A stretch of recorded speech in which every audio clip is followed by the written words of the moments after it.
সাজেক থেকে আমাদের সাথে যুক্ত হচ্ছেন রিসোর্ট মালিক জাহাঙ্গীর আলম। যাচ্ছি আমরা তার কাছে। জাহাঙ্গীর আলম, কিভাবে এই আগুনটা লাগলো আমাদেরকে এটা জানাবেন, পাশাপাশি আমাদেরকে বলবেন এটার পেছনে কোনো নাশকতা জড়িত আছে কিনা। ধন্যবাদ আপনাকে। আমি আবাং পাং একটি রিসোর্টের মালিক পক্ষ। আবাং পাং অর্থ হচ্ছে যে খোলামেলা। তো আমি মালিক পক্ষ। আমি 12:30 নাগাদ হঠাৎ করে আগুনের ধোঁয়া উঠতে দেখলাম।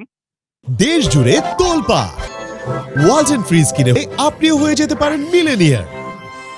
তো এখনো সঠিকভাবে বলা যায় নাই কিভাবে আগুনটা লেগেছে। তবে 100-র কম না, 100 রিসোর্টের কম না। রিসোর্ট এবং হোটেল, কিছু দোকান সব মিলিয়ে 100 হতে 120-এর মতো দোকান, রিসোর্ট পুড়ে একেবারে সর্বহারা হয়ে গেছে। লোকজন, মালিক পক্ষ সর্বহারা হয়ে গেছে।